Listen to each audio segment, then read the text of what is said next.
Okay. So, game number 1 of this best of 5 series. In the top right as the red Terran, it is uThermal. In the top left has the blue Zerg, it is Lambo. Some of you are going to be like, isn't this an old replay? Didn't these guys play in WCS Spring? And I'm going to say, yes, they did. But, in the interest of learning how it went down to predict the future, in the interest of studying, I wanted to cast this series. Perhaps not cast as in, like, you know, big story and excitement and all that, but certainly a little more analytical. I still thought it would be fun. Especially because, yeah, I don't really remember the matches, despite only being literally a month old.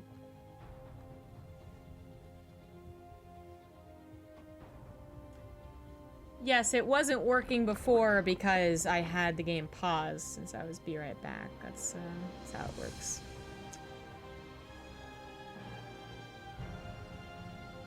So, year 0. The past map pool, the biggest map that we had, also fairly easy to split right down the middle. We had a ton of games that did that. Even though it was only a month ago, we have had some changes in the meta. Not too many, I would say, but people still experimenting, still pushing the limits on what they're already doing. And while uThermal probably showed us some Cyclone Hellion in this series, it might be due to some of the maps. Year 0 was especially popular for Cyclone Hellion. Same as Automaton, which I don't know if it happens in this series or not. But that's what I predict out of this map. And then maybe Bio for 3 games. That's what I predict anyways. Most of these games were played at like a very awkward hour for me. I woke up, I turned on my TV, I put my Chromecast on, and then, you know, tried not to pass out while listening to the sweet, sweet WCS commentator voices. But sometimes sleep would win out. And then when my final didn't really work out the way I wanted it to, I wanted Neeb versus Cyril. I kind of just halfway paid attention to whatever was going on. Spoiler alert, that wasn't the finals. Got fast overload speed coming out from Lambo, which, again, you gotta remember, about a month ago it was a little more popular, but it's still staying the same popularity as today. The battlecruiser openings were giving Zergs a little bit of a scare. They are still being used today, and I expect to see some in Challenger, depending on how many TVZs we get anyways. But overlord speed for a couple of Zergs at a few different points was deemed almost a necessity. I don't think Lambo was ever on that train though, like you gotta go pneumatized carapace. This is just going to be an opener that we might not see again in this series, but it will certainly see what it wants to see, which is everything. You really can't stop a fast overlord. You can kill it eventually, but it'll see everything in your base. In this case, it's going to see that it is a really fast third command center. So, uThermal getting the economy up and running very, very quickly. Overlord doesn't have to even try to sacrifice its life, doesn't have to. Viking will eventually chase it down. They say that they'll die. I do mean it. Like, if you lock on an overlord with speed of the Viking will chase it down because it stops and starts and stops and starts and doesn't quite get out of the Viking vision. In this case, the overlord wants to go in for another sneak peek, but misses the opportunity really to do so. We do have Stim on the way, and since the overlord's dead, I assume this is legitimate. Not gonna mech on this map. Which is something that Lambo was almost for certain trying to scout for. You know, does that barracks have a tech lab even building on it? Did the starport have a tech lab building on it? And he was this close to seeing the extra production facilities being thrown down. So just trying to get in there. But with the combination, 2 Marine, 1 Viking, it just wasn't possible. So now nothing has scouted that it's bio, but a simple link to the front door would see that it's double engineering base. Meanwhile, with all that question of scouting, Lambo has just been absolutely rocking the creep spread. Good God. Already to the midway point. I mean, uThermal wasn't using his Hellions, but to Terran's credit, the Hellions usually don't do very much. They might threaten a run-by if the creep spread's a little awkward, but usually they're not dependable for killing even one creep tumor, much less, you know, all the active ones. Like, Lambo has just been like, oh my God, like so on top of his creep spread. Which is great. So because he saw that there was a fast 3rd CC, he also knew he didn't really have to get anything too quickly, so only one Spore Crawler in an anti-liberator position in the main base, otherwise no other Spore Crawlers. A later layer starting at 5:15 or something like that, as opposed to 4 minutes. And I gotta imagine that he even maybe got like slightly faster evolution chambers. No need to get a very fast Baneling nest. You don't even have to be...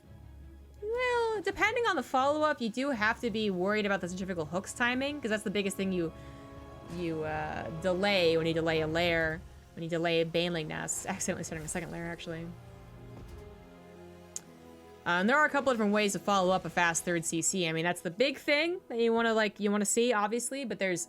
The follow-ups can be something like they actually are still using the factory for swapping off reactors, which will give them a big number of bio units pretty quickly.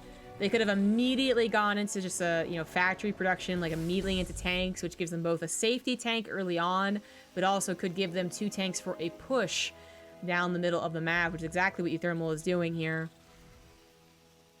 As he moves across the map, Lambo does have a Ling run-by set up, and he's absolutely going to do it as soon as he sees the army movement. His attack doesn't just have 2 tanks, it's also going to have 1-1, and hopefully combat shields before the actual attack occurs. And hopefully a second tank, but that stops short of reinforcing. Nice little run-by there, grabs the tank and gets out. Gets him to the 3rd base, forces the attack to run back here. I was going to mention that there's Hellions, you know, potential to turn the Hellbats with this push, but a big time buyer there at Lambo. Nicely done, as that attack would have been a little scary. You know, he wouldn't have had centrifugal hooks. He was still pumping out a lot of Lings, and it would have been something that uThermal could have, you know, stuck somewhere and then tried to push off of. He wouldn't have gotten very far, I don't believe. It wasn't like a terrifying, like, game-ending push, certainly not. But it was a push that could have, it would have at least stopped this creep spread, which is getting a little out of control. But now, as uThermal pushes forward again, he's not going to be facing slow Banelings. Surgical speed will be done. Hydra speed's even on the way here. 2-2. Actually, a little late to that +2 melee, but uThermal's 2-2 is about lined up with it. The attack now commencing is going to be able to abuse this little choke point with the tanks. Lots of creep cleaned up here, but Lambo going to try and once again go for a run-by. Single Hellion down south. Wanted to scout that. Something scouted with the Zelnaga, I thought. And uThermal has bulked up quite a few Marines to stop such run-bys from actually doing a lot of damage, but even though a lot of creep spread was cleaned up, and a couple of the Queens died too, which is a really nice grab, there's still so much to deal with before you actually hit anything important of the Zerg player. The Lings did not go for the run-by, figuring they were scouted, just grabbed that Hellion and will wait patiently, not even for a run-by necessarily. They could also try and grab the army as it's retreating, go for a bit of a sandwich there, could be effective. Speed is done for the Hydras, now working on range. You got Hive on the way.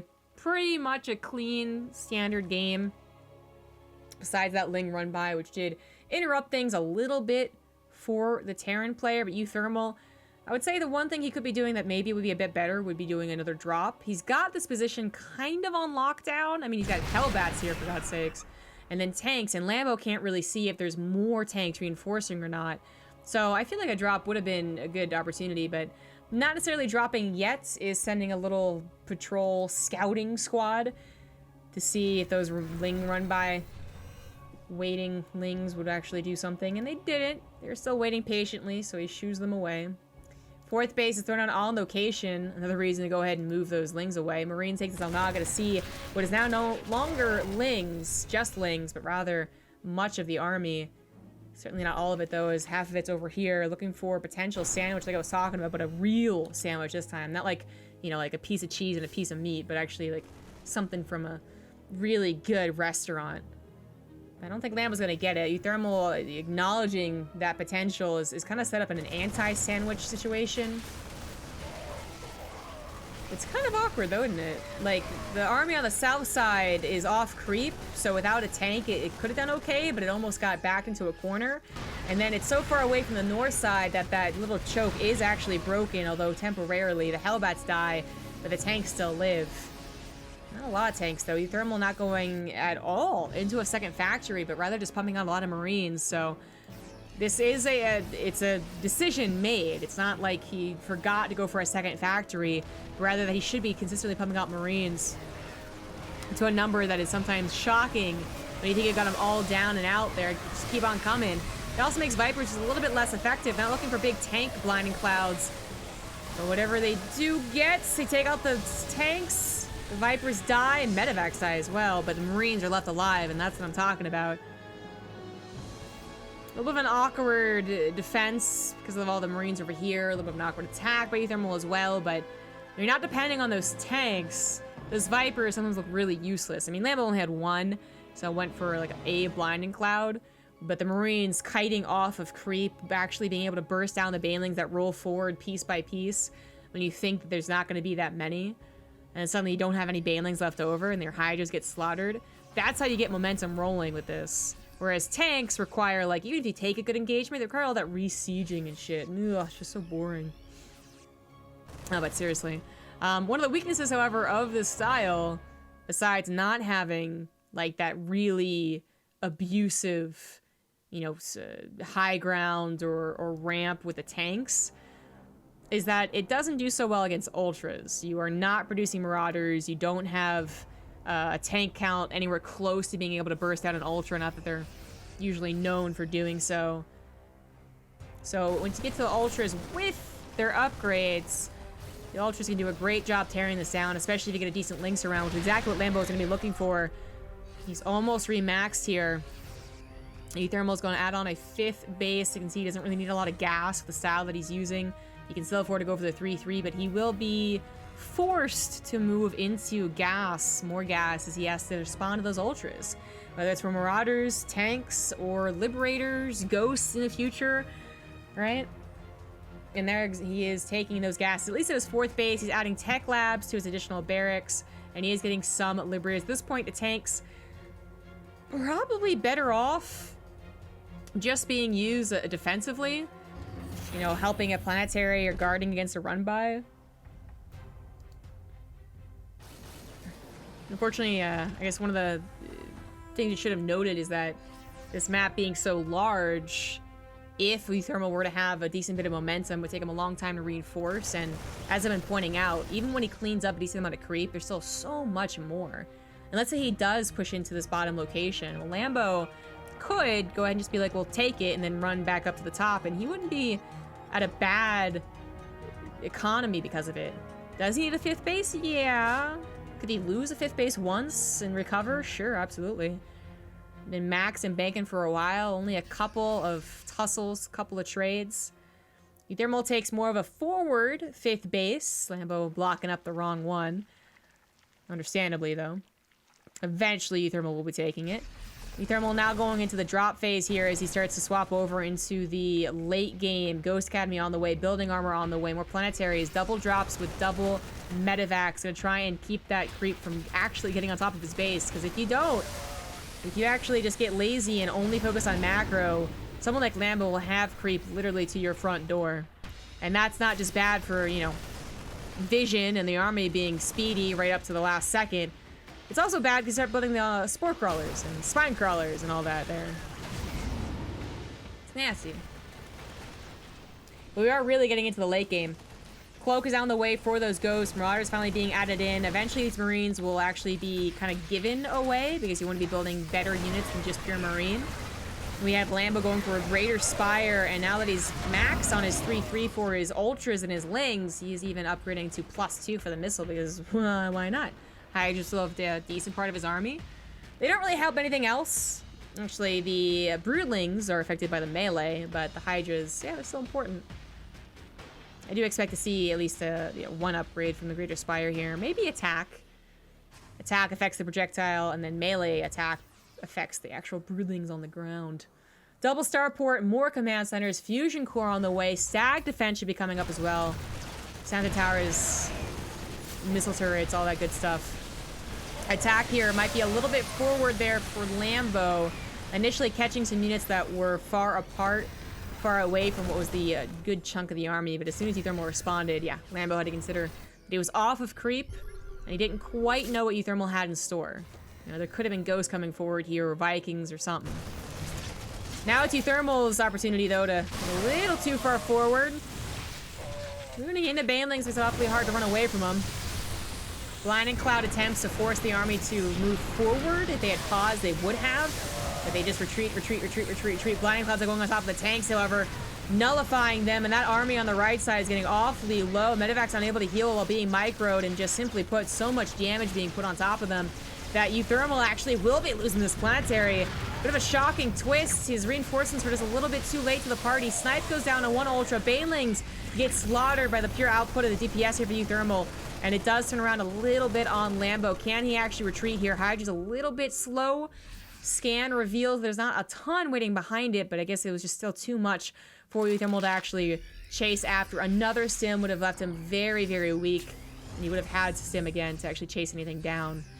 An unfortunate loss of a planetary, because I think he actually could have held it if he didn't chase forward as much as he did, but he can easily replace it, and he does. He needs to get his gases up and running. He was mindful of getting the gases up here, but it didn't actually saturate them, and no gases down here.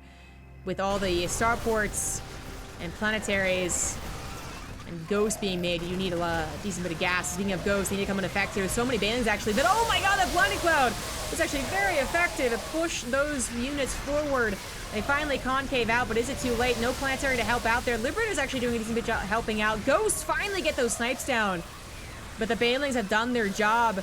The Ghosts are out of energy, so now they're just trying to use their basic attack against Ultras. That doesn't look so pretty. And the Liberators are once again going to try and save the day, are barely going to be capable of doing so. One last snipe there. Barely doesn't get the Ultra. But a really terrible loss for uThermal. That was just, he was not prepared for the onslaught there. If his Ghosts were getting their snipes immediately, if his Concave was already prepared, I think it would have been fine.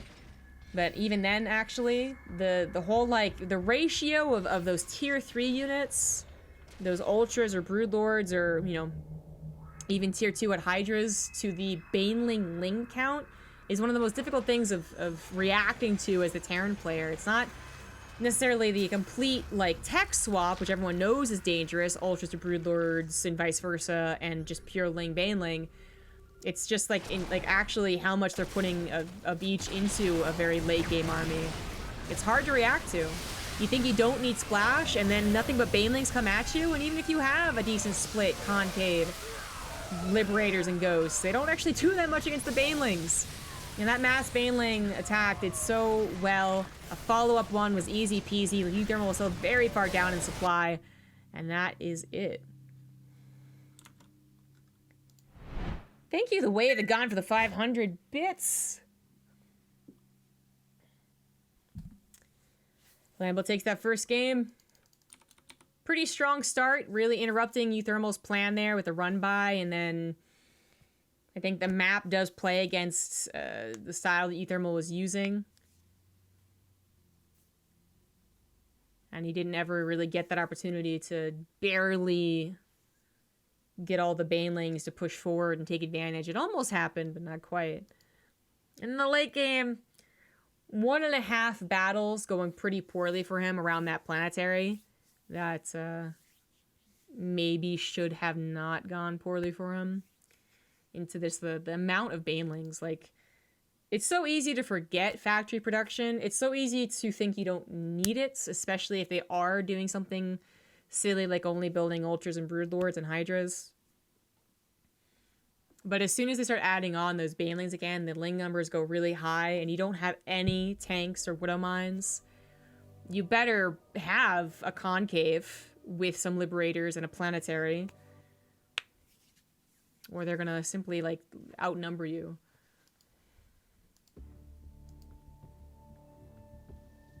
I didn't put enough pressure on, I guess. I mean, yeah, you know, I brought it up when he was doing his attack. It was already interrupted. Like, that run by really would have interrupted his momentum, but he still did an attack. I think while he was doing that attack, a drop or two would have been better than the what he did, which was move the army south to deny run-bys and then expands. Because he just continued with like a single push, which again got kind of close to doing that thing, making the Zerg player make that mistake. Oh, I thought I had enough to take care of this, and then suddenly he still had 20 Marines, and 20 Marines against pure Hydra win against most counts of pure Hydra. It almost happened, but Lambo was building banelings behind it, did have too much creep spread, and the momentum was never gained. So uThermal's idea of how that game was going to go didn't really work out. I think it's a very difficult map to do it on too. Any of the bigger maps, which were currently kind of on nothing but big maps, is a valid complaint of Terran players. The race that has to be aggressive wants the map to be short, right? And even though it's, you know, simplifying things, oversimplifying things, the general rule about TVZ is that the bio player wants to be aggressive and have that momentum gain, and the Zerg player is constantly repelling it, right? I don't think I've seen the white cat before. Oh, wave the gun. You absolutely have. It's Apollo. You've been around. I mean, Nugget is usually the one in the hammock, but I've always pointed out Apollo. He's usually behind me. I talk about him all the time. He's like that goody but goody. He's my cat.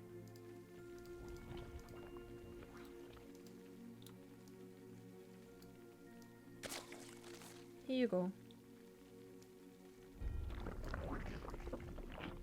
Cats make everything better.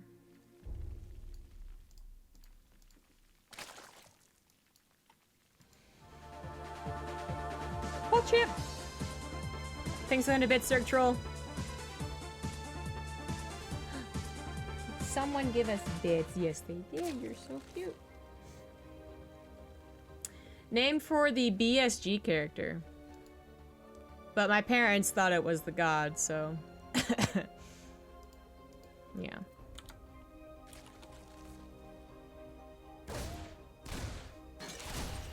Alright, so typical openers here. uThermal goes for the factory once again. Second gas at a non-fast 3rd CC timing. As in it's being put down at all. And just attempting to get that one drone kill doesn't work out. Lambo gets a 3rd base, then a speed. And not much else to talk about. Tries to go for the creep tumor and is denied by his own lings. Please. You don't really need the larva inject ASAP at the natural, but it is a decision that Zerg players make. I know versus Protoss, what was it? Damn, I forget actually. The decision to either inject or creep tumor is actually made like not just as like a whatever, but like an actual decision. I know Lambo's talked about his decision versus Protoss before. I just can't remember exactly what it was. Those darn pro gamers making everything important. Lair has started pretty quickly. So before 345 is the okay, that's suspicious. After 345 is like maybe, and then after 4 minutes or at 4 minutes is like completely normal. But yeah, 330 layer is kind of scary. Lings, ooh, almost get that Reaper. He really, really wants it. So far, nothing is too suspicious in uThermal's eyes. I'm sure he's seen, you know, the Queen drop a creep tumor instantly before, and at a certain point, Zerg players need to get a decent number of lings, just in case the Hellions try and dive forward. They need to be able to stop that. Pay attention to what that layer means later on. Viking takes out the Overlord, and then uThermal runs out with the Hellions. This is usually the sign of just being scared of that run-by. If the lings are hiding, what they're hiding for is the Overlord to give them the thumbs up or the thumbs down to attack into that natural. So you wait till the Viking's gone. It's a little bit safer.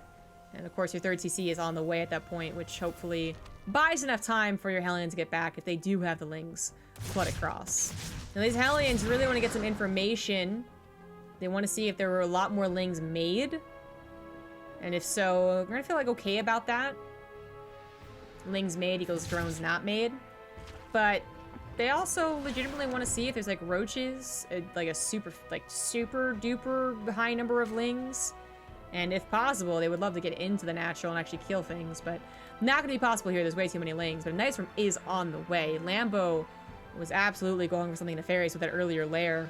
And by having the creep spread out a decent amount at this point, he's had no problem dealing with these Hellions. uThermal, not knowing what the Nidus Worm, has not even been able to see until just now that there is a very low number of drones at that third base, but it's as the Nidus Worm pops up, that scary noise that everyone fears. Lambo also did a great job hiding just how many queens he had. And let's be real, sometimes even if you see a large number of queens in the Terran play, you think that's par for the course in TVZ. But yeah, that low drone count would have been suspicious. It is a Ling-only Nidus Swarm, which is a little bit unorthodox. And uThermal did go for a relatively quick tank here to help against something like this. But not seeing the Nidus Swarm is an absolutely huge deal. Looks like the Banshee has been doing some damage behind this. The Lings get roasted toasted by the Hellion still being alive, doing some excellent damage here. Tank does get focus fired, but nothing but queens left over. Low on transfuses as well. Ling's not able to get into the natural here. Barely able to repair the supply depot.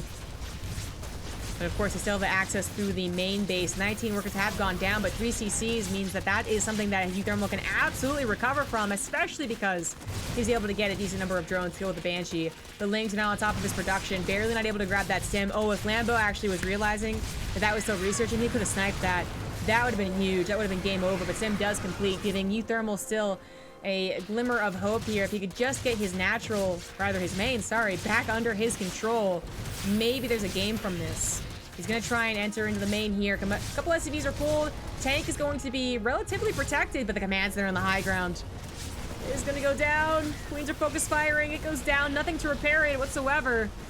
Nidus Worm is finally target fired. Well, not quite, but it's not expelling anything anymore either. Tank is last second focus fired. Not going to be quite gotten. Second tank's here anyways. The Queens are all going to die. They barely get that one tank at the cost of all of their lives. Second Nidus Worm is on the way, but I mean, what was actually going to pop out of that? 5 more SCVs have lost their lives, but more importantly, the main command center died, but Lambo just going to tap out anyways. Behind this, he was banking so many minerals. He had such a low drone count that even though he was a 6 above against 2 command centers, not 3, he was still behind in upgrades. He still had to make the choice of making drones or Lings because he just lost all of his army. And he was gonna be unable to deal with medevac drops, although the starport wasn't actually done. So, understandable tap out, even though that main command center going down is just not something you usually have to consider. It is a big deal. An attack like that doesn't work. It just doesn't work.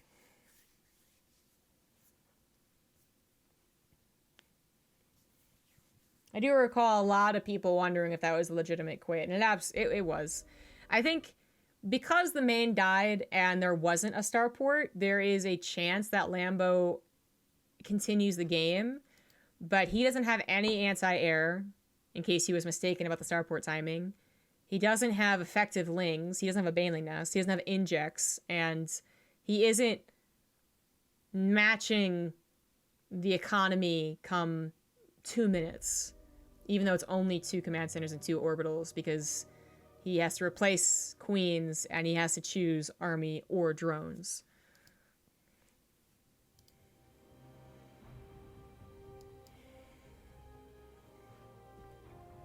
Haircut? No thank you, I already got one. Heh heh. I made a joke.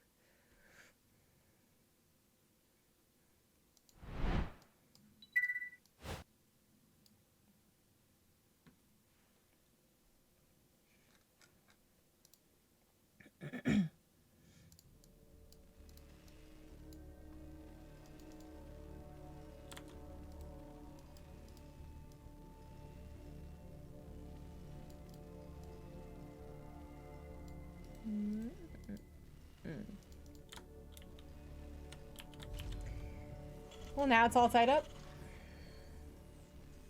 Lambo going for a bit of that cheese. Did successfully hide it. right up until the literal Nidus Worm. Even that was unscouted.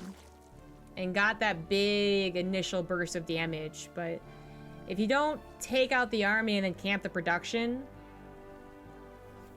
there's always a chance for the Terran, and that's exactly what happened. There was a bit of the camping of the production. There's a barracks literally just lifted in the air, not doing anything. But the actual army was still somewhat good. Like, uThermal's choice to retreat after that first battle where his tank finally died was actually super important. Had he tried to push what was a temporary advantage, because more Lings were spilling out, and gotten his army surrounded and killed, he probably just taps out. Keeping a cool head, knowing how all in it is from the Zerg player. All things that these pros will know.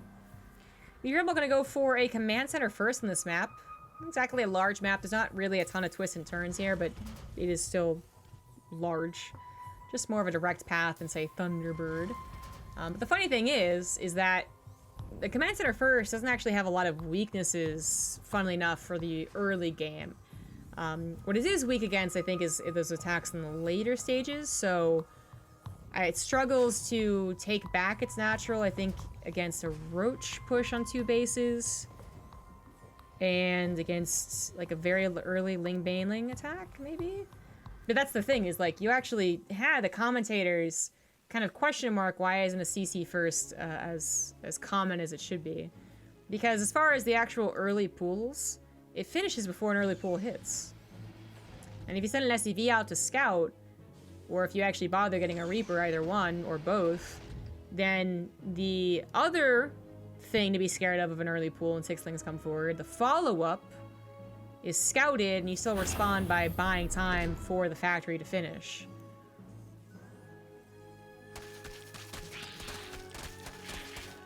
Speaking of, the second supply depot comes after the factory. So the factory actually taking a bit of damage was, like, kind of worrying, and I was like, no, it can't, it doesn't actually fall here, right? It doesn't. It wasn't even necessary to wall off, because a Reaper would take care of the initial 6 Lings. If speed was following, like a really fast speed, it still wouldn't have kicked in until, like, now or something. I'm actually unsure what the fastest speed is, realistically anyway. It's not like a stupid 12 pool speed or something. But anyways, factory lives. That's great. It's gonna be transferred over, and eventually a second supply depot will come down, but actually, because it's a CC first, you don't even need it. Yeah, you can start your wall off in your natural.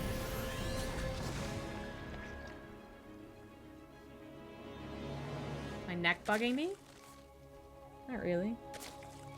Would you say Lambo is favored in the series? This was a month ago, and I still would have said... no. Lambo's challenger for Spring also had surprisingly weak moments. And then his summer challenger, what happened last weekend, was also shocking. Like, he made it through, but Lambo has actually not looked as foolproof as I think his previous, like, basically last year. Not that uThermal's foolproof either.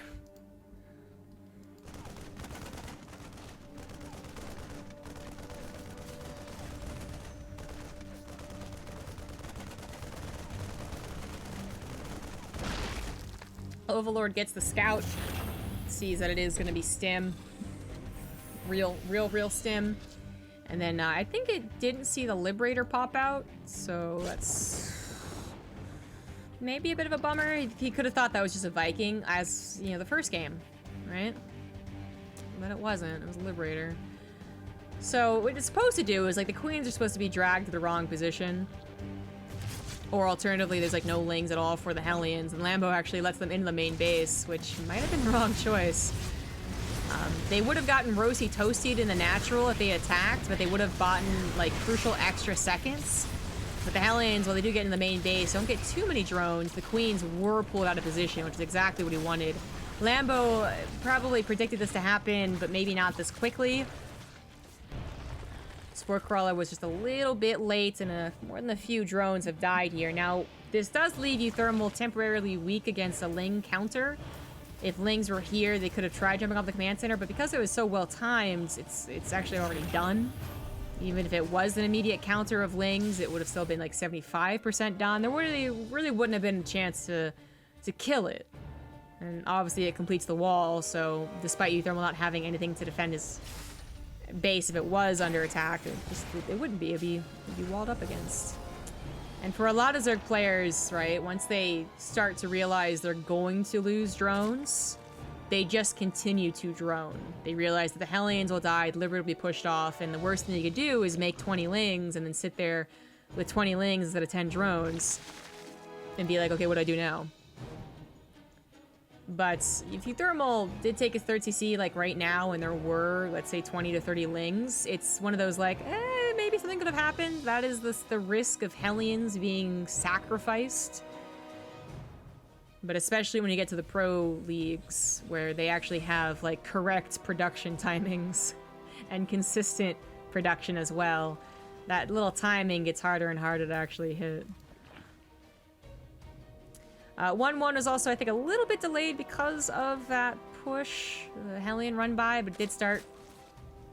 And it's already 80% done.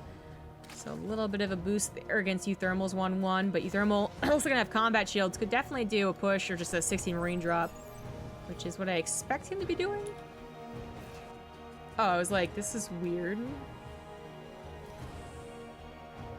Not sure why only one medevac popped out. A supply block, perhaps? Or a gas block? But only one drop instead of two. A little bit later on. Doesn't even get the Overlord. Does find this very abusive position, but it's before the upgrades are done. Like, literally every single upgrade. So these Lings are far more effective than the Marines are. Building up that wall as one does on this map. Going very quickly into the extra barracks production. So I believe we're once again going to have that single factory production just go hard on the Marines. I would never suggest this style to anyone below, like, even Grandmaster, honestly. The fact that you're going to be skipping Marine production rounds at all, ever so slightly, is just, I don't know. I like my nice, safe tank count. Makes me feel safe, makes me feel strong. Marines do not make me feel strong. But yeah, certainly something you can do here. Certainly an aggressive, scary maneuver, because again, if Lambo miscalculates, if he loses control of his creep, then suddenly those Marine concaves, Marine micro, coupled with just 1 or 2 tank blasts on top of his banelings, is devastating. It's actually game-ending if it goes really poorly. This bust, though, is very effective. uThermal's reinforcements were a little out of position, also draws his attention away. He had put himself a little bit on creep, although notably not with all of his Marines. Off to the right side, he's microing there. Left side's actually not even being attacked, so he's just concaving and splitting against the right side. But funnily enough, when the right side's down, the left side is actually on creep, so that will fall pretty quickly after. Not enough medivacs are over here to pick up either, and that was just a little bit too awkward. For uThermal? Oh, hold on. Lambo is pretty far down in that supply, but I think that is just temporary. uThermal's uThermal's reinforcements were stopped short because of that run by, and his economy was hit a tiny little bit there. So maybe this 30 army supply difference would have been scary if there was 17, 20 Marines and 2 tanks on the way. They have to rethink here. So they're going to go down the middle of the map, but there's still a decent bit of creep spread, giving a lot of time for Lambo to reproduce those banelings, include some Hydras, and again, use his creep spread. Also going to have 2-2, just a little bit faster than uThermal. And Lambo has, successfully held. 4th base has been running this entire time on 77 drones. Devastation Pit was included during that attack, so it's done now. Planetary, though, on the way for uThermal. You certainly get a lot of minerals here when you're only using 4 of your gases. And nothing but Marines. Another attack, partially on creep, but a lot of Marines off of it, and Lambo realizes that would not have gone as well as he was hoping for. The tank count might be low, yeah, but 1 or 2 tank shots on the banelings, plus the concave of Marines. roll off of creep, especially without a big swarm. They're coming in one by one, and those Marines just tear you apart. Lambo has 20 supply down, but certainly something he can work with. The Banelings crash in, partially on top of that tank, but there they go, hitting those Marines on the right side. Left side was taken care of pretty quickly, and the right side just simply not enough Marines. And here come the reinforcements. Maybe this is a difference maker. This is the thing. It's like when the Banelings are gone, the Marines will absolutely take on the Hydras, especially if there's no Lings to even provide somewhat of a buffer for them. But here come the Lings, and those Marines are awfully low after sitting to chase after the Hydras. Barely enough here for Lambo to work with. uThermal dipping now down below in that supply. Lambo has just finished a round of Banelings. The emergency Banelings were made. And his Queens are barely alive as well. And seriously, the difference of Lings, the 20 Lings not being there, the 8 Banelings not being made, it's so huge. uThermal has 20 Marines and 2 medevacs left over. Really snowballs in the blink of an eye. uThermal with another command center here. 3-3 started. Lambo did have to sacrifice a bit to defend against that. This is not like the year 0 game where he was pretty much comfortable through, 80% of it, 70% of it. This has been an uncomfortable game for Lambo. So he's gotten up to Hive. He does have to prioritize, like, actually decide, what do I get here with the resources I have? He's fitting in the 5th base. He's fitting in adrenal glands. Chooses the Carapace over the melee. And we'll have to wait quite a while, probably, for that melee to start. Actually, he decides to go first for the missile. He didn't do that in year 0, so I wonder if that's a economy decision, or he decided that he just would like that better. But we also don't have the start of the Ultralisk Cavern. No Spire, just willy-nilly thrown down because I got a bank, right? We certainly had to deal with this very, very seriously. And uThermal's not done. There's a lot of attacks with this when you're producing one of the fastest producing units and the cheapest units in the game, yet still the most effective. Marine's pretty OP. Am I right, guys? There's not too much of a lull. Drop on the left side. I was hoping to catch Lambo off guard, but Lambo does have a pack of Lings there. Nicely done. Hatchery looks like it's going to go down as Lambo not prepared for the attack. He's setting up a concave. He's setting up a surrounds. He's got a Viper for at least 1 or 2 blinding clouds actually on the tanks, and he's going for it. It is partially, mostly off creep, but those Marines don't have a lot of room to grow, and they are going to die. 1 pickup and then an awkward non-pickup on the left side means that most of uThermal's army has gone down by the sacrifice of mainly a Baneling. Lambo has certainly sacrificed a lot in defending against that, and he didn't even actually defend his hatchery. It actually died. The drop in the main base was not responded to by the Lings defending the natural, and what died there? The spawning pool, actually. Oh, no. Now, spawning pool, if it's remade instantly, isn't necessarily the biggest of deals, unless you literally have no Lings. But if you have some, then hopefully you can use those to make Banelings and buy yourself a little bit of time. Just say, don't come at me, I got Banelings, trust me, you don't want it, and you're actually bluffing. Viper is sniped, I believe, there, and was been very particular about building 1 Viper, but now going on to, well, what he's hoping was 3, now just 2. His creep spread has certainly been struggling since that first attack. I mean, the Queens just, I think the Queens lost their lives in the attack up here, first and foremost, and there's just been too much going on, so that's something that uThermal is absolutely going to take advantage of. Lambo might technically be on Hive, and he finally included the Ultralisk Cavern here. Oh, he actually made an infestation bit first. Oh, I and you are right next to each other, and it's so common to see that mistake. But he's not actually at Hive, right? So uThermal's composition is totally fine. Again, so different from that year 0 game. And in fact, he is going to be able to just overpower Lambo. Lambo desperately trying to find him on creep and does catch quite a few Marines. A little too far forward. At this point, the creep spread is from the hatchery, not necessarily from the creep tumors. But oh!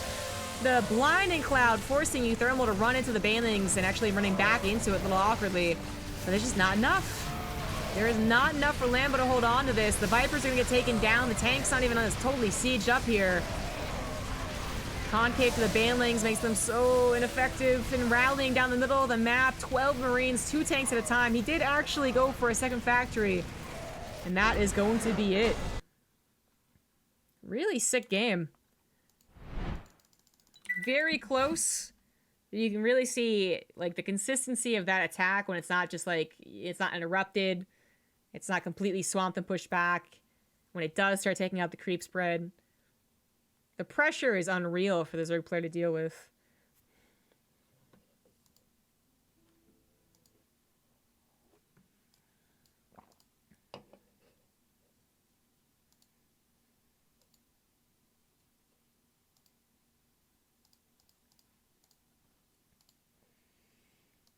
Very nice game.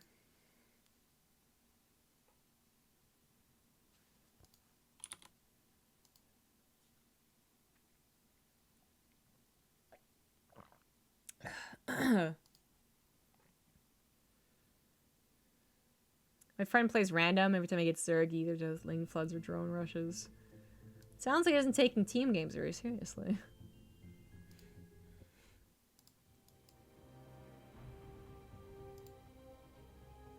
Much love from Argentina.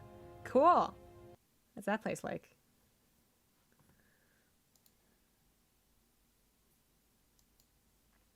My climbing partner had to bail tonight, so more StarCraft 2 for me. Never climb alone. It's lonely. God, I don't take anything seriously. Well, sometimes that's a blessing, sometimes it sucks. Especially when you're playing a board game that takes hours and the person isn't taking it seriously and isn't paying attention. Anyway. On to map number 4. We're seeing a lot of the maps that are still currently in the map pool, aside from year 0. I smell a story. Ah, not really. I think we've all had those friends that didn't take something super seriously. But the only recent one I can think of was like years ago when we played Battlestar Galactica online. And someone like...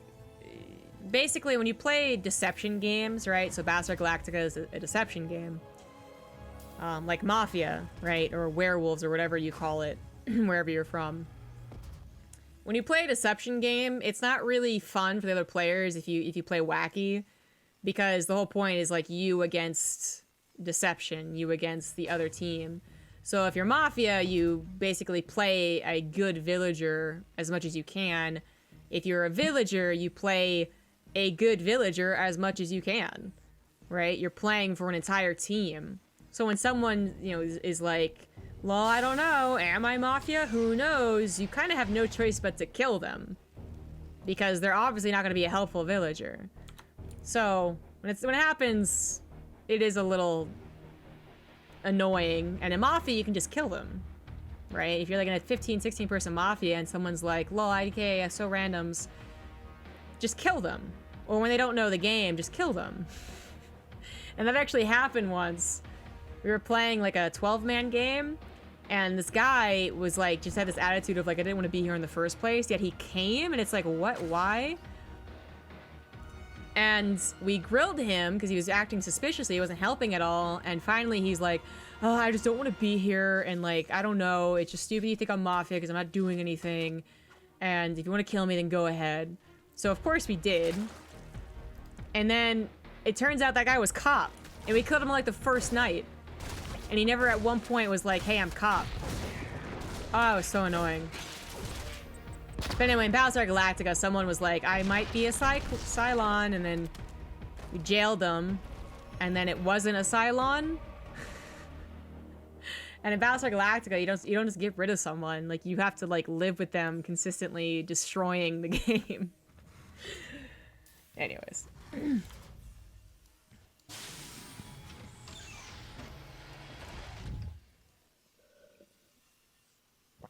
Essentially, in cooperative games, people need to actually cooperate.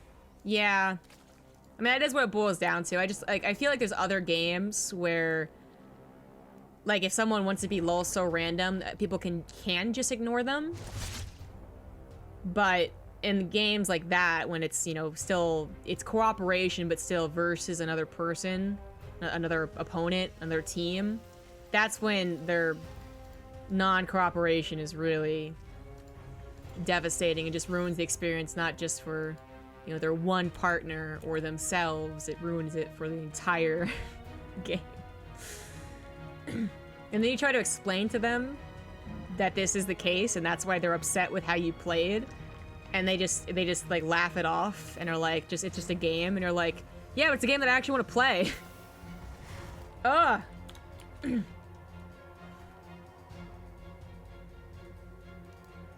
So anyways, so we have a 2-1-1 for uThermal, which is a real mix-up here. only occasionally thrown out. It's easily scouted and usually easily dealt with. But sometimes that surprise factor that like, oh my god, you're actually doing this thing can topple the Zerg player. And in this case, Lambo has not gotten any definitive scout on what's going on. Now, he's seen a lack of Hellions, but uThermal in the past, like, 3 games has been keeping them at home until his Viking kills the Overlord. Or his command center is down. So it's not too weird to not see those. But after a certain point, if you don't see Hellions, they haven't built Hellions. And if his Overlord was still alive, then he could have seen that there's no 3rd CC, there's an Engineering Bay and all that. So I'm not really sure that Lambo knew what going on as fast as possible. I think he's figured it out by now, and he sees the medevacs, of course. But if you can figure this out from, like, you know, the get-go, you can start that +1 carapace a lot faster. And, you can make sure to delay a layer, which he did. So, again, I think he had suspicion for a while. I'm just not sure about the confirmation part.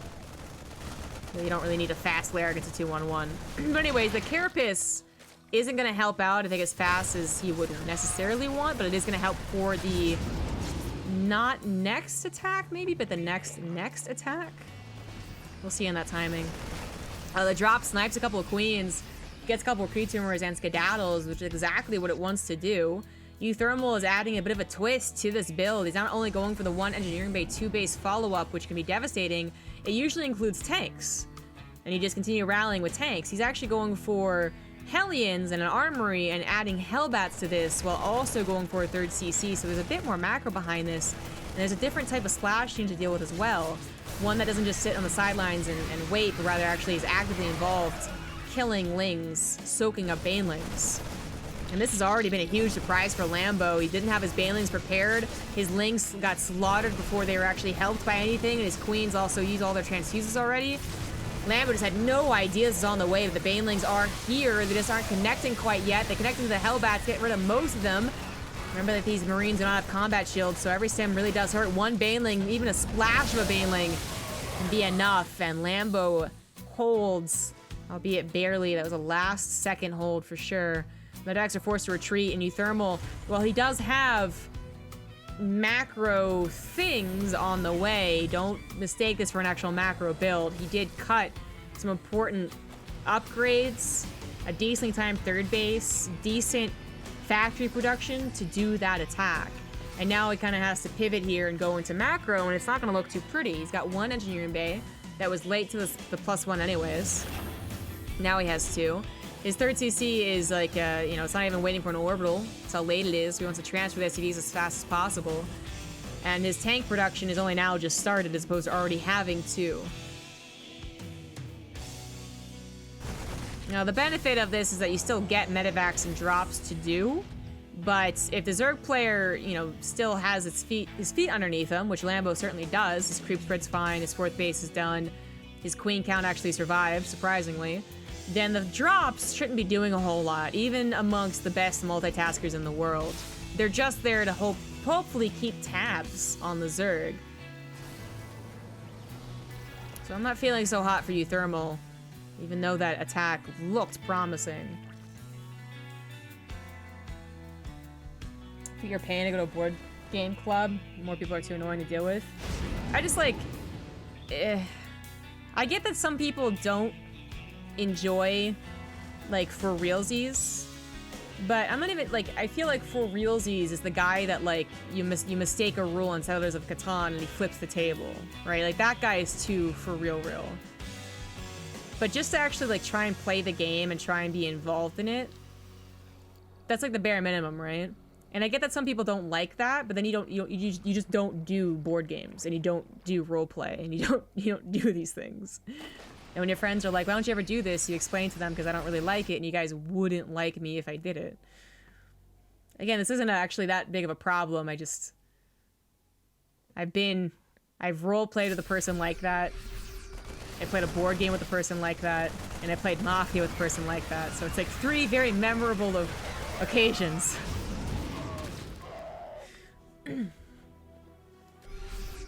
Anyways.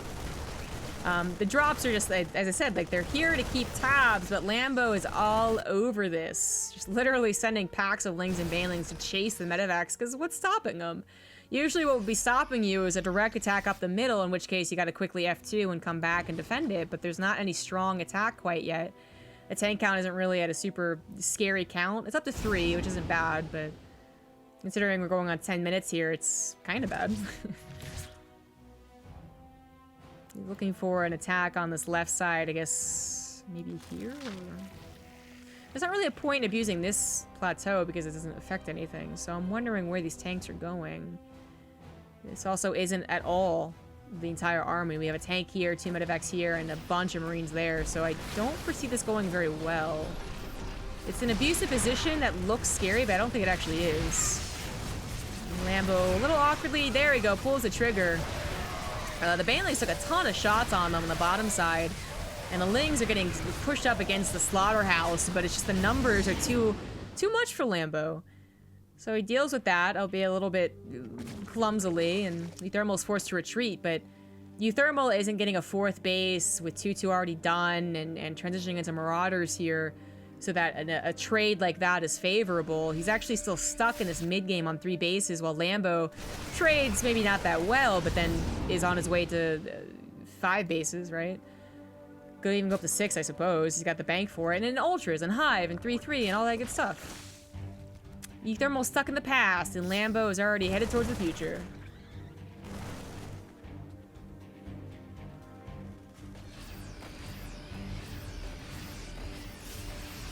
GM Clara told him to get his shit together. Yeah, that's a nice GM.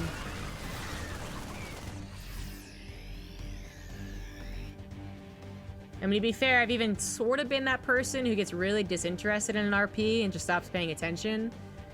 But at least, like, I had learned my lesson previously and been like, and just said, like, you know what, I don't want a D&D anymore. It's not, I'm not enjoying this. And the rest of my group was, like, disappointed and kind of awkward. Because I was like, all we ever do when we meet once a week is play D&D, and I don't really like it. And everyone was like, oh, well, we're not gonna stop. And I was like, okay. I guess I'm not gonna hang out with you guys that much anymore. But at least I did it. And eventually the D&D campaign stopped. But oh my god, I had gritted my teeth through 6 months of D&D with a character I hated. And they went on to like do 12 months of the shit. And I was like, oh, I'm glad I got out. Oh god. Thank you, Regal, for that Twitch Prime sub. So this is uThermal's last push here. Even though he's got a 4th and a 5th on the way, actually. I don't feel very confident about his transition to the late game. Lambo is also, again, all over this push. He's got the creep spread so far forward. Look how much of a surround he has. I can't even fit it into one camera. He's literally on the top and bottom of like 50 miles here. I don't even know how to observe that. That was just all over it. Lambo takes the engagement, that's for sure. At the end of the day, up in supply with enough creep spread to buy time in case there was that potential momentum problem. He actually even attacked before chitinous plating was done, but not that he was depending on his ultras. uThermal collects what he can together, but it's mostly medevacs. He's down in supply, but really, he's really down in supply because medevacs are only so hopeful.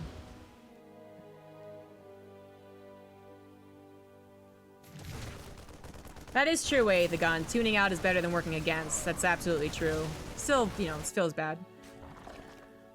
The medevacs are forced to pick up everything they can because the remax, the remax and the remaking of the Banelings is just too good for Lambo. uThermal desperately trying to make something work here.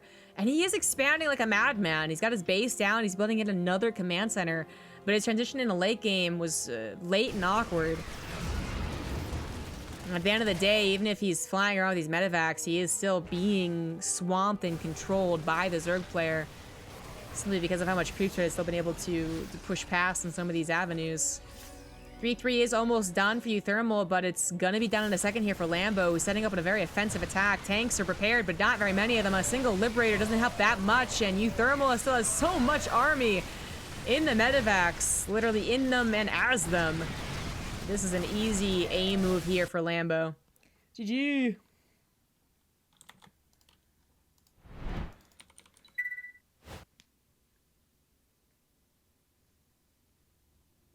Well, this group of friends is like the friends I've had since high school. So the dipping out of the D&D group plus like me traveling a lot more meant that they were less likely to ask me to do things. Which I don't blame them for, but it's a very stark contrast to what we used to do, which is like hang out every week.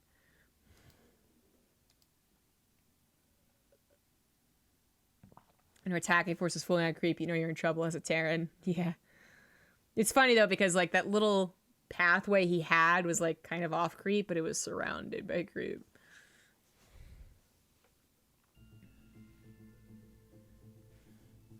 uThermal, good player. But so is Lambo. Especially when Lambo turns it on. It feels like in Challenger he has to like warm up a little bit.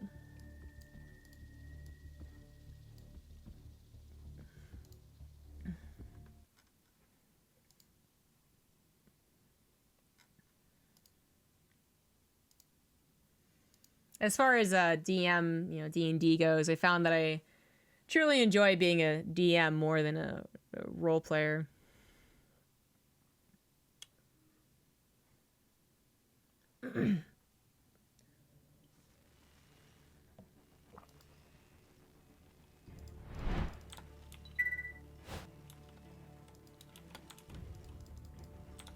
Ooh, we found ourselves on Automaton for the final game.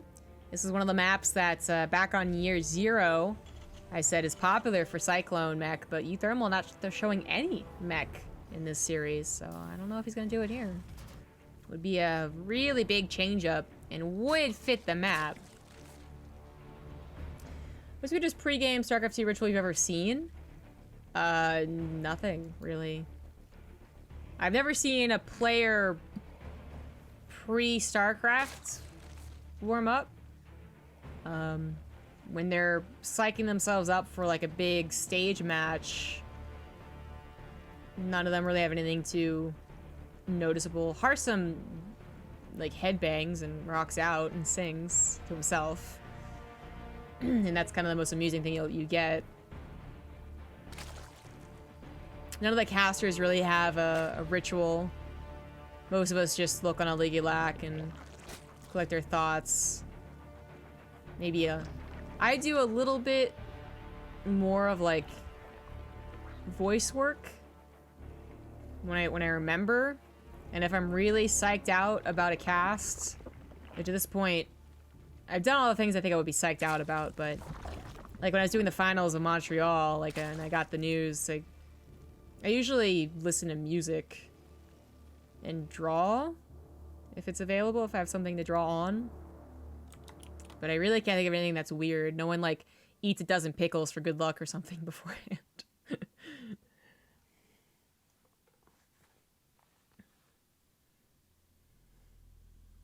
People obsessively shuffle their cards. I'm not sure there's an equivalent of that in StarCraft 2. The equivalent would be spamming their hotkeys in the early game. 2-1-1, by the way, again. We'll see if uThermal does a tricky 2-1-1 or like a real 2-1-1. He has CV scouts, so he's a little scared of Lambo doing something aggressive. And then you can just use the SCV scout to block the third hatchery a little bit. You can block the third hatchery, which annoys the Zerg player, but you do lose more mining time, so, you know, not everyone wants to SCV scout this matchup. Not everyone wants to stick around with the SCV either.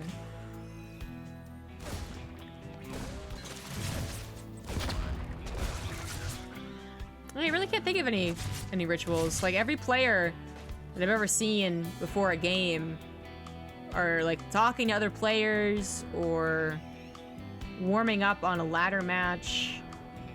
I've never seen anyone meditate or request anything specific. Yeah. I've seen people when I threw discus and hammer and shot put. There's a lot of odds rituals there. So I don't know what the difference is.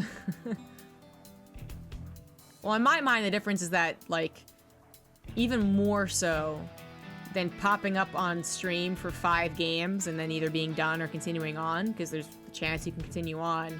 When it came to throwing, you literally had like 20 minutes in some track meets to just do your best, and that was it. Literally just 3 throws.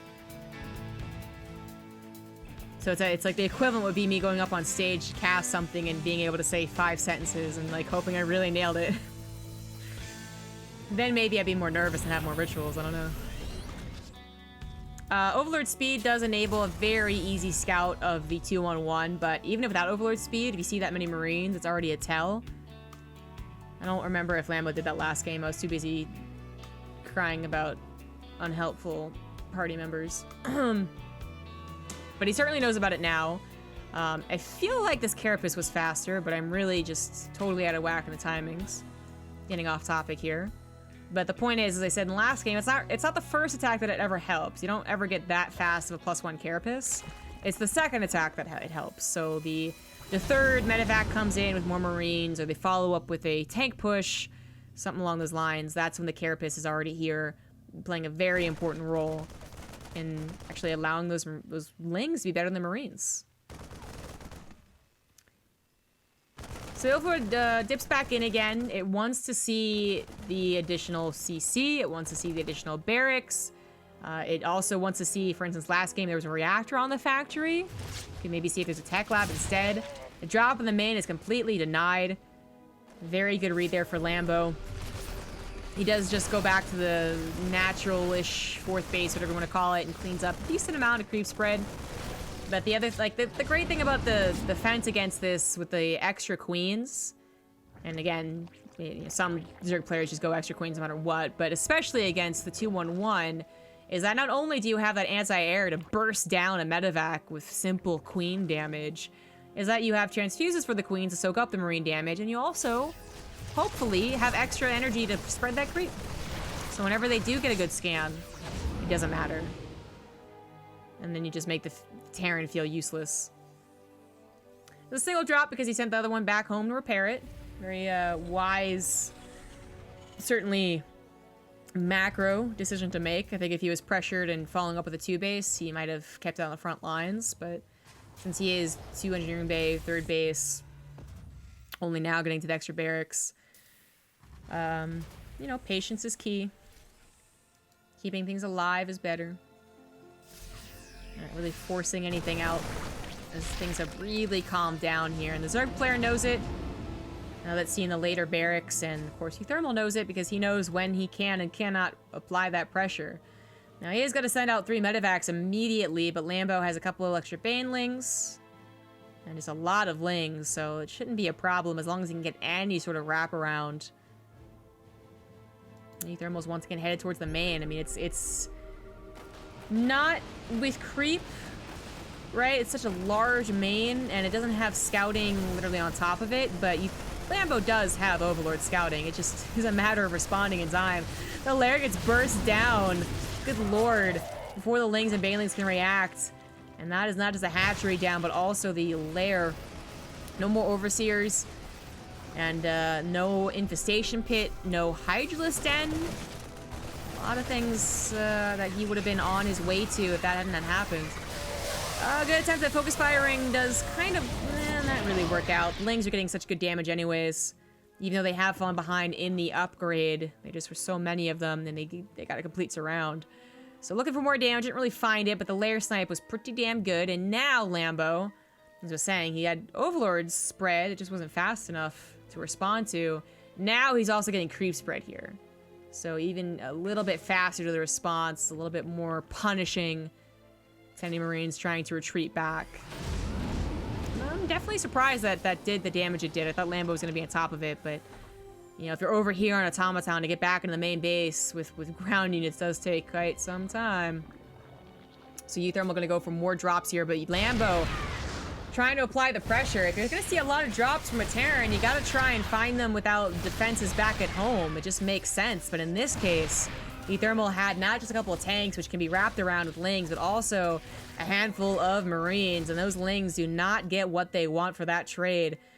Lambo very quickly to the +2 Carapace, only falling behind on the melee is a okay thing to be at. But he might be behind a single upgrade. Actually, 2-2 wasn't that quick. Well, I guess more accurately, the Carapace has been very quick at the early start. Hatchery is finally done on the main-ish, and the lair... Wait. Oh, that is done. Okay, yeah. That's the 4th base. And the lair is finally done at the natural. 4th base is really healthy, so it shouldn't die here. Actually, going after the queen is a better choice. Grabs one with the high energy as well. Nice little pick off. No opportunity to kill the creep tumors, though. uThermal going for the main again here. He's got a single marine just tagging along for the ride. Scouting? Not sure. Devastation is finally thrown down. Lambo just going to skip Hydras, I guess, at this point, which is certainly something we see. And the drop here is going to do some damage. Decent pickup and leave. As long as the units are alive and you got some decent macro behind it, which I assume uThermal does, but uThermal is once again powering up on those 3 bases, not eagerly looking towards a 4th base. And I gotta say, in the last month, I have seen so much pressure on Terran players to go for faster 4th bases. So I'm not sure we'd see the same type of style thrown out against Lambo on Saturday. I could be wrong. Drop 2 just go back home.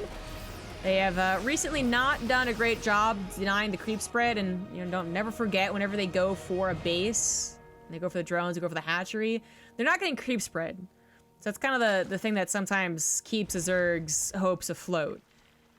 So the creep spread is looking decent, not like super powerful any which way, but certainly good everywhere. It's gonna take about 2 scans to clean it up, which is nice. Nice time buying. 2-2 is about to finish. uThermal hitting a very strong timing. Does get a 4th CC behind this. If his army was swamped, if it was sandwiched and he makes a mistake, it's bad news, but he's making sure not to have that happen. These drops, not doing too much, but are hoping at this point to just take more units defending it than he puts into attacking with it. Another double drop going over to the main base. Oh, a bit of miss micro there. Awkward, awkward, awkward. He probably pulled the Marines into the medevacs to pick them up as opposed to pulling the medevacs to the Marines to pick them up. Very slight difference. With us around, it made it really awkward. Bit abusive position on that high grounds. If Lambo had his entire army set up in, this location, and behind this location, then uThermal could have been swamped, but Lambo was dealing with so many drops that he just didn't have the setup. So he loses the 4th base. He does have the option of the 5th base, or the 4th. Wait, this is the 4th. I can count. Of the 5th being at the gold, and he does choose to do so. It's still covered by a decent amount of creep spread. He didn't sacrifice anything in the defense of that 5th, so it's an okay sacrifice. Lambo now coming in here.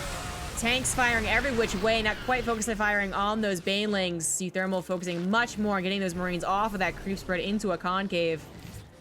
So a lot of banelings left over there. +2 Carapace is on the way for Lambo. Can't really take the time to get to an Ultra Cavern though, because he's going to be dealing with his attack. He's going to go for it, coming up from 2 different directions. Tanks trying their best to focus around the banelings, but barely get any shots off. Oh, we are talking about being off of creep. There's still so many banelings left. A baneling for every Marine. uThermal had that decent looking army supply, but again, I think a lot of it was in medevacs and just those tanks. Not able to get any of those really good tank shots off. 2 tanks hit the heart of like 15 banelings. Boom, instant change up in how that fight goes down. But they just could not focus fire. Everything was happening way too quickly, and they were just a little too far forward. Lambo squashing that attack now gets a huge breather. So much time to breathe here. He's got a 5th base up with the gold. He can go back into his creep spreading, maybe even get his 6th back up. And he is on his way to Ultras. The quietness planning about halfway done. Now uThermal has a 4th base and has the option of going... Whoops. The option of going into the late game, but it is once again, that situation where he is later to the party than Lambo is, and now his momentum has been completely stopped. And his composition does not work like that King's Cove game anymore, because we are going to have Ultras eventually in decent numbers. So he's got to think about that. Adding in Marauders, getting a decent Liberator count. Maybe he has one more attack with his composition, but he was knocked down so far in supply that even as he rebuilds it relatively quickly, it's not, I don't think it's gonna work. Double drops to the south, drop to the north, and a 5th base on the way. Should see the additional tech labs added. I think he's just actually macroing for a second here. We even have the extra ultraless upgrade on the way. Something that either the game ends before we see it, or the Zerg players decide not to get it, or they forget about it. I'm not sure, but for some reason we just don't see sometimes. But the ultra leg speed can definitely help them. Drop in the main is not going to do very much, but that was a large army to defend against that, so that must mean that there's not an army here to defend, right? And that's kind of true. Bit of an awkward AI pathing there. Just a handful of Marines with 3 tanks taking out that gold base. This double drop in the 3rd base did a decent amount of damage. Not sure it was worth 16 Marines to Medivacs, but we'll see. As more importantly, this main attack is happening, and oh my god, there is nothing to support those tanks. The Liberators can't be killed, so, you know, kudos to them, but there's the rest of the army. uThermal, oh, okay, doesn't get the cancel on the command center and does lose the planetary, but takes down a hefty number of Banelings and a couple of Ultras. Actually, getting them on the retreat with the Liberators re-sieging. Not too bad, but uThermal really, really needed to keep at least one of those bases alive. Either the building base or the planetary itself. uThermal with a decent army supply, though. Is it a decent army type? I think so with the Liberators if they're actually sieged, but the Lings are already wrapping around the Marines. uThermal forced to evacuate. The tanks aren't sieged. And Liberators, while they're great against the Ultras, do struggle a bit against those big Baneling floods. And being single target and all. Running low on those Marines, but he has saved them by picking them up in the Medivac and using the Liberators against his opponent, but the Queens have been steadily focusing them down, very slowly, but still. Now Corruptors are out, and the Marine count just not high enough. GG.